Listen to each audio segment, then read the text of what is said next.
Thank you, Nick. You just took the first part of the discussion, which is about King, but the King's history. Okay, amplify. All right, so my name's Arseny Lebedev. I work at EPAM Systems. I have a really long title now, I guess, because I was recently acquired, and I'm here with Stephen from King, which is a very famous company. I hope all of you know about it. But you've only been there for about a year, and what are you doing there? What's your role? Yeah, so I've been there about a year and a half. So I'm VP of game design. So I'm in charge of we have about 100 game designers at the moment, and we're probably growing to about 150. Cool. And that includes game balancers, narrative designers, level designers, and game designers. And I'm also in charge of another team called the Creative Champions, and that's a bit like the Pixar Brain Trust. And what we do is we're kind of like meant to be like experts in our field in game design and narrative and art and data. And we work with all the studios across King. And there's like 2,000 of us now of employees, and we have studios all over the world. Yeah, I was going to ask where are your studios? Oh my God! So we have. So I'm actually based in Stockholm, but we have. So we have Stockholm. We have 2 studios in Stockholm actually, and we're about to get ready and build a third. We have Malmo, 3 in Barcelona, 2 in London. And then we have Z2 in Seattle, non-stop in Singapore. That's really cool. Yeah. So I guess as the room is filling up, I wanted to kind of give you guys how we're going to structure this little talk. We only have 30 minutes. And I wanted to talk about Steve and his kind of background, what brought him to King. I want to talk a little bit about King. And then this is called the evolution of casual games. So I think we have to talk about maybe the future a little bit. And so both of us work at public companies, and I got a memo saying there's a sniper in the audience somewhere that's instructed to take us out if we say anything that we're not supposed to say. So we're going to try to avoid any topics that might get us in trouble. So anyway, I mean let's just start talking about like your background, because what were you doing before King? And you don't sound Swedish. No, so I grew up in England, but my accent's got a little bit weird because. So I grew up in England. I started working at Bullfrog back in the 90s. Very famous company. Yeah, on like Dungeon Keeper and Syndicate Wars and Theme Hospital. I then went to Argonaut and led the game design on the Harry Potter games and some Disney games. And then was transferred over to LA for 11 years and headed up game design for THQ, Disney, Namco, and then Nickelodeon as well. Cool. And then spent some time in New York, and then came back to Europe to. So you made the GTA Harry Potter games. Is that what you did? Yes, but it was really interesting because before that time, I think that licensed games sucked, and they weren't very interesting. Yeah. And Harry Potter to me was a game. When we designed it, we had access to J.K. Rowling, and she actually wrote this huge pamphlet for us on how Quidditch was played and what's beneath Hogwarts, all this extra stuff that's not even in the movies and stuff. And I actually still have it, this pamphlet of things. And so it really allowed us to, I think it was one of the first licensed games that wasn't really based on a movie or the book. It was its own entity. It had all this new stuff in it, which was from her canon. And so it became quite successful at that time. The reason I played it is on Xbox, you could get achievement points back then. And I just rented all the Harry Potter games, and they're actually pretty good. Yeah. It's really cool. Yeah. What was your kind of inspiration to be in a game designer? What was your first game? Do you remember? So I guess it's when I was at university. I was doing a computer science degree at Oxford, and I didn't really know what I wanted to do. And my girlfriend at the time, because when you come to the end of the year in England, you have to do a dissertation. Yeah. And I built this really, really crappy 3D engine that was based on Dungeon Master, if you remember that old faster than light game. But I could never do the textures right or anything like that, so it was all wireframe, and then you could build it in 2D, press a button, translate it into 3D. And then that's what got me in my job at Bullfrog, was doing that originally as a coder for 1 week. Then you did Dungeon Keeper, which is freaking huge. Yeah. Played that for 24 hours straight. But it was funny though, because I went there as a coder and I didn't even know level design existed, and so I was there for a week, and then I just walked around and saw these people having so much fun with the Syndicate Wars editors and stuff, and then I asked to transfer, and then I transferred over. Yeah, I played those too. So like that's really cool. I'm having nerd shock. So okay, and then I guess kind of last thing about you is what of all the games you played, what is your most kind of favorite or one that leaves a good moment? And it doesn't have to be a computer game or it could be a board game or a game of love. Yeah, I think the game that I always there's quite a few actually. Gauntlet was a big game for me when I used to. What is it? Gauntlet in the. Oh, Gauntlet. Yeah. Sorry, that's my weird accent. Sorry, American yeah. accent. yeah, Gauntlet in the arcades. Because it was one of the first games that you could play with 4 people, and I just always felt the balance of it was really great when death came in. And then Rebel Star Raiders, Julian Gollop game, which then later became XCOM, was one of the first games I remember playing on the Spectrum that you could actually rename your characters. So as a kid, I would rename them all of my school friends, and then go to school and then tell them how they did in the adventures. That's pretty cool. Okay, yeah, you're a nerd. Yeah, got it. For sure. Okay, got it. That's what I wrote down. So then you started. You recently started working at King. You moved to King. So have you felt, what Nick was saying? So King is very interesting. It's a very old company. I think it's like 13 years old or more. Yeah. It's got a lot of CEOs moving. And then I think that, they started with skill games, and then they kind of hit the stride with Candy Crush, and then they kind of destroyed casual game business. So that's really cool, and it's probably exciting to be part of that. So do you feel that this is a really old company, or is it always reinventing itself? No, I think it actually still feels like a very young company, to be honest, and we're a very flat company. It's like when I used to work at Disney, there was all this hierarchy that used to be there, and but Sebastian Knudsen, who's the CEO, who's my boss, he's so approachable, and he still works on things like Jelly and Candy Crush and a bunch of new games that we've done, and I think it's got such a strong culture there that and I think it comes down from above, and it just filters down through everyone. And even when we actually hire people, we actually hire them for talent, obviously, but we also hire them for culture as well. And I think it's one of the first companies I've been to where there's actually, I would say, zero arsehole policy, right? There's just no arseholes there. It's just incredible. Everyone just gets on really, really well. And I think that's part of the interview process that you go through, just to make sure we got no egos and got no idiots. Okay, so I'm not going to get in. No, you're out. All right, so let's talk about the culture in a second. I'm just more interested in what you're specifically working on, if the stuff you can talk about. Yeah, I'm working on everything, to be honest. It's like I said, in the Creative Champion team that we have, there's about 6 of us, and we split all the games of King between us, and then teams reach out to us and ask for workshops. So they ask for either a system or a metagame design workshop, and then we either fly down to them or they fly up to us, and then we all sit together and work through design challenges. But recently I worked on Jelly, obviously, because Jelly just got released, and then I worked on the Sugar Track with the Candy Crush team as well that we did. But yeah, I work on everything. So I think that's one of the challenges. You guys, the corporate line is you reinvent yourselves all the time, but really you just copy yourselves, and you know how to do it well, right? In a good way. So you know how to what game mechanics should change and what things should stay the same. And I think that's a huge challenge.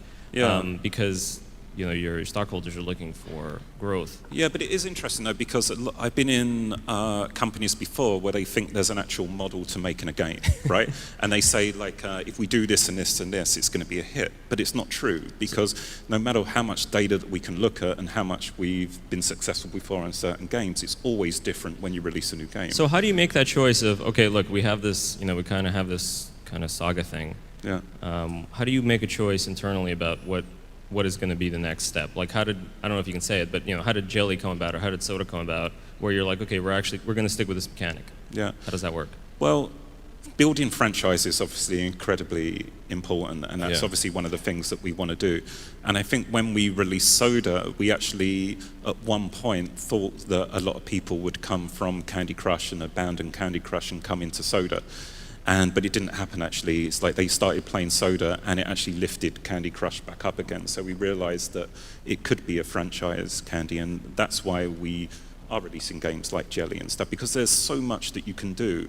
And it's quite interesting as a designer, because obviously working on a lot of console games and MMO games, which I kind of come from, I think some of the best designers are working in casual because you've got such a limited tool set to work, and you have to constantly make these games super, super interesting.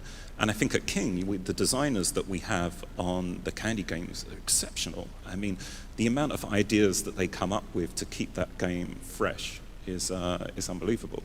So, but like I was saying, right, there is kind of data that you can look at to kind of give you pointers of what could work, but it's never a guarantee. So I mean, one of the arguments. At one time, I was on stage and I was arguing with another guy on stage, saying that limitation breeds innovation. And he's like, "Well, that doesn't make sense. Like, if you have more options, you're going to be more innovative." But I think that, I mean, so EPAM, the company I work at, it's a services provider, and we work all over the place. And one of the challenges we have is, I think we want to limit ourselves. We want to say, look, this is what we have, and let's innovate with that. So it's very interesting. But okay. I'm just looking at my questions. But hang on, just to add on that though, because that's where I think coming from licensed games really helped me because, again, and I think some of the best designers have come from licensed games because it's limitations, because you have to design again within those limitations. So I think they find it actually quite easy to move over. Can you mention anything about the games that are a little bit different for King? Maybe some of the stuff that from Z2 or something else that... In what way? Like let's say if you're kind of doing non-casual. Oh yeah, I mean this year actually is going to be a really interesting year for us. We're going to be bringing out a lot of games that I don't think you would typically expect from King.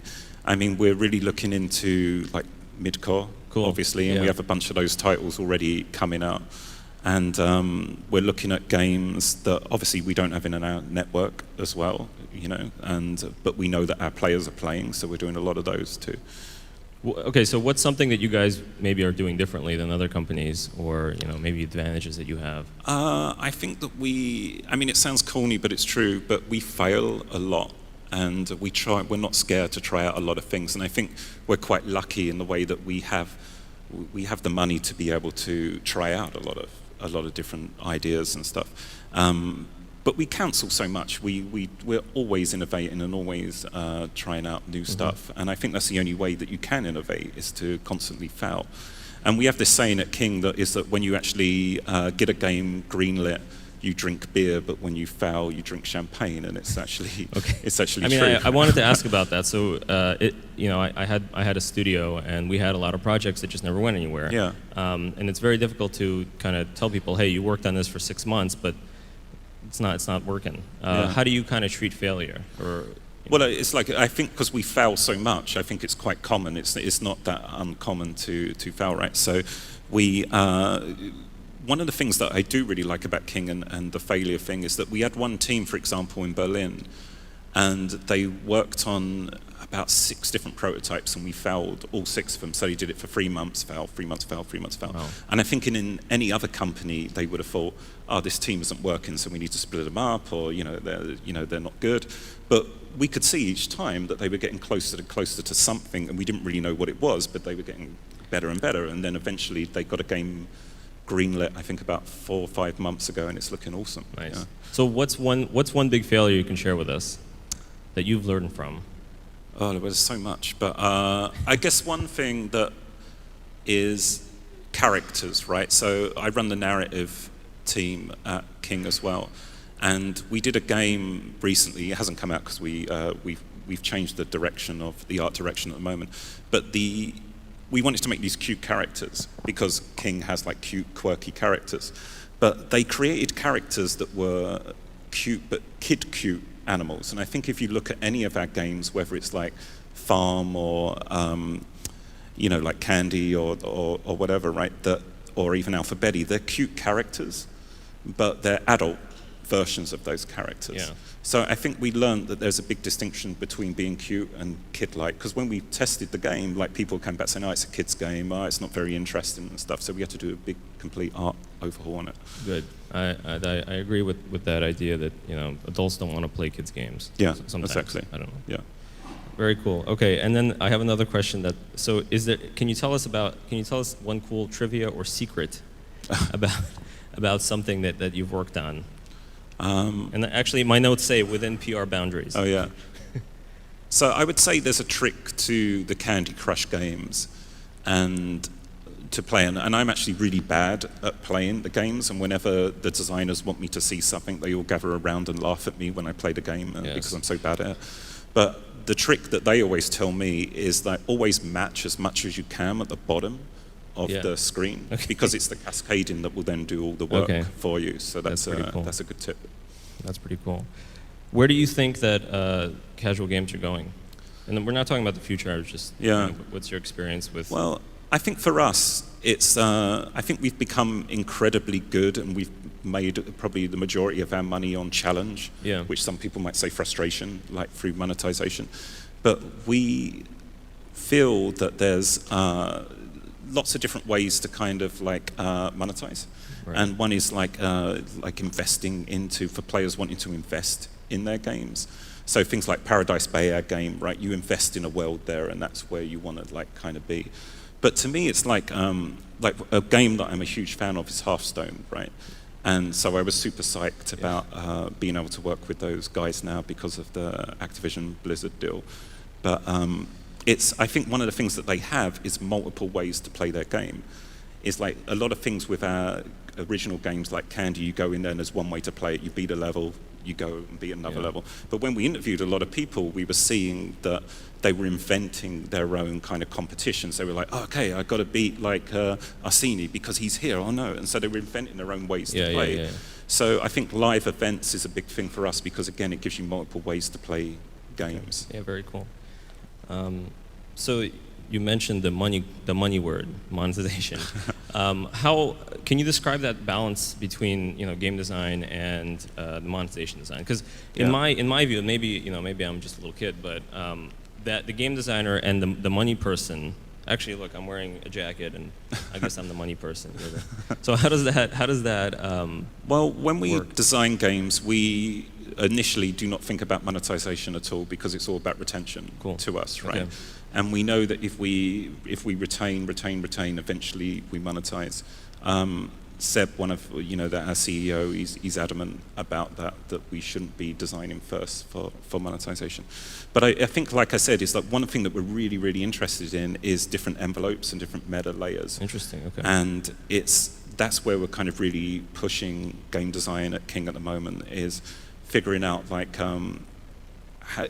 not to trying to trick someone to monetize or not trying to frustrate them to monetize, but they want to monetize because they enjoy this world and they enjoy this game and they want social status, or they want to be able to show everyone how great they are at this game. And I think that's a much nicer way to go. Yeah, I mean, that sounds perfect. But you said that there's failure. So is the failure that you've seen associated with, hey, this isn't going to monetize, or this isn't No, it's fun? retention. So is retention. Yeah, always retention, right? So if we see that something like drops off too quickly or something, and then we'll look at it and we're trying, and we have quite high bars where we're matching our games to for retention. Really cool.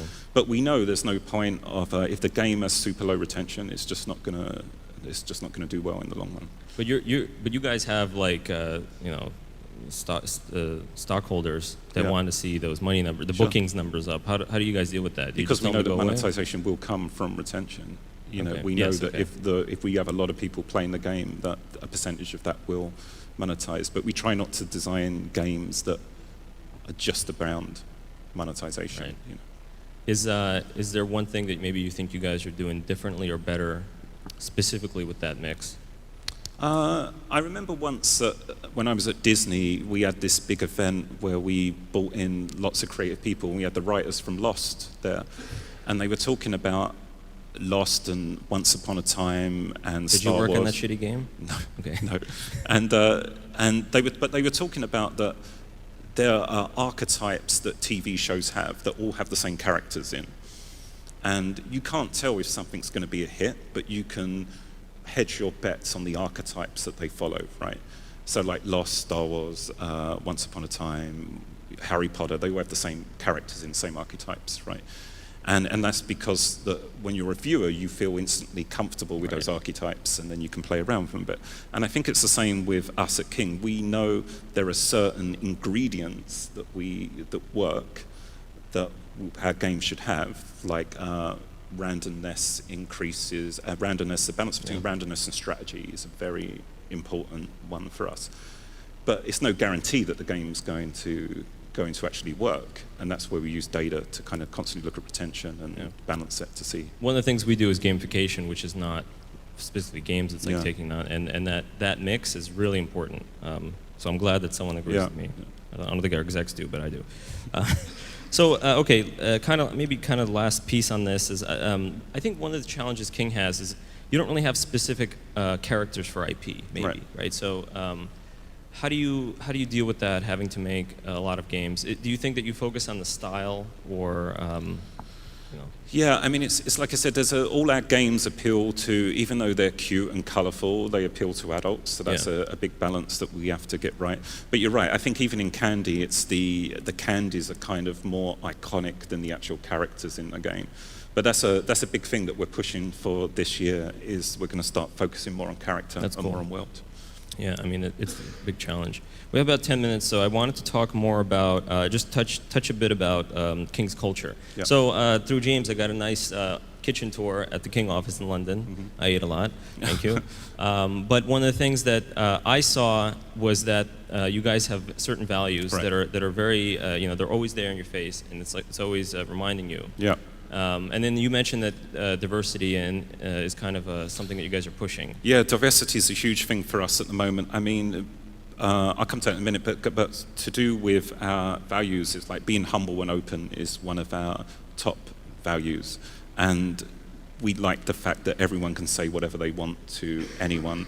If people have got an opinion, I mean, people can come up to talk to me or the CEO or Ricardo, who's head of King, and everyone's completely open, and we all consider everything that everyone says. And I think that, like I said, that filters down and makes it a very open company. But diversity is a huge thing for us in game design, because when I was in the States and working in the States, and it might have been because I was working for companies like Nintendo or Disney, but I was able to find a lot of women designers, game designers, but in Europe, I'm finding it incredibly hard to find female game designers. We're getting good female coders and good female artists. But I did this every twice a year. We get all of King together, and I got all my designers together, and I worked out that it was only like 15% of our game designers out of 100 game designers are women. Yeah. And which is shocking, because like over 52% of women play our games. So we've got two big initiatives that we're doing at King at the moment. We've partnered with a college in London called Ada, and it allows people to do their A-levels in digital media, and it has a guaranteed intake of 40% women. Okay. So we're really pushing for that. And then we've done another thing where we've got a scholarship. We held a competition, and we had over like 1,000 applicants of women applying for us to do a scholarship and take them to GDC, and we just recently announced the 10 women that we're taking with us. Okay, so I mean, it sounds like you guys are pushing women, but it also sounds like the reason that you're thinking about this is it's not a PR thing. It's that, hey, this is our audience, and we have a bunch of, the people designing aren't maybe. I mean, that's what it sounds like to me. Well, it is. It's because, like, if you think about that, we have so many people that play our games with so many backgrounds and stuff. Having diversity in a game design team is incredibly important. And it allows people to see things from different angles, and people have new ideas. And one of the things that I love about King is that we have, especially in Sweden, is like I have so many different nationalities in my game design teams across the whole of King. And when we all get together, it's really interesting, because you've got all these different cultures, and so yeah, I think diversity is incredibly important for designing. No, and it makes sense, and it makes sense not just to say we have a 50-50 mix or whatever. It makes sense to say that, hey, this is our audience too. Yeah. That's cool. I got to use that internally. So, and then you mentioned Sweden. So there's something in Sweden, and as a foreigner, you probably know, what pharmacy do you get whatever you get at to be so innovative?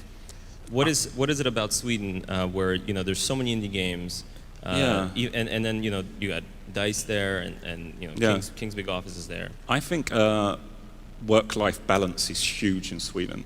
It's like, I remember in America, just by leaving early to go and pick up my daughter or something was like you would get evil stares and everything, right?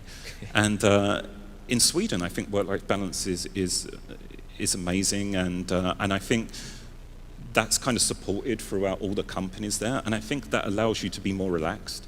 I think that we pay a lot of taxes in Sweden, but because of that, we don't have fear about if we can't pay our mortgage, we're going to lose our house and all this kind of stuff. So again, you feel more relaxed and you're able to concentrate more on kind of what you do.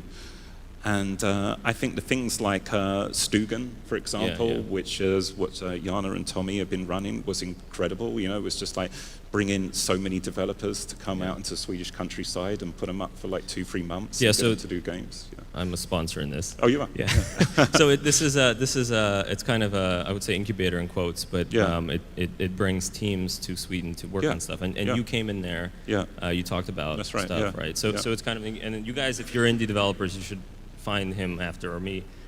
It's a really cool way to, basically for free work on what you want because you don't have to work. That's actually really interesting. So Stugan is almost a parallel to living in Sweden because you're not really worrying about certain things that you might be. That's really cool. There's so much shit that you have to deal with in your life on a day-to-day basis, right? And I think Sweden just removes all that and allows you to just concentrate on doing what you love doing. Okay. Yeah, and it's also sometimes very cold and you don't want to leave. Yeah, and it's also incredibly dark, so all you can do is play games. Yeah, it sounds like the premium version of other places. Okay, very cool. So the last thing on my notes says talk about drugs and tall people, but I think that's that's about Sweden. So we have about 5 minutes, I think. Are there any questions? So I forgot to seed the first question. You guys keep thinking, and that guy will be next. My first question is, what's your favorite non-King game? And don't say Hearthstone. Say something else, because that's a King game. Clash Royale at the moment. I love Clash Royale. I think the way that they've took card upgrading and their metagame is so super simple and so beautiful that and we're all playing like that, like crazy at King at the moment. That's a competitor game, but it's doing really well in Canada. Yeah, it's amazing. It's like a simple MOBA basically. Yeah, very cool. They're great guys. All right, first question. Hello. So I just have a question regarding the games coming out of King. You obviously have Candy Crush as a great title, a great IP.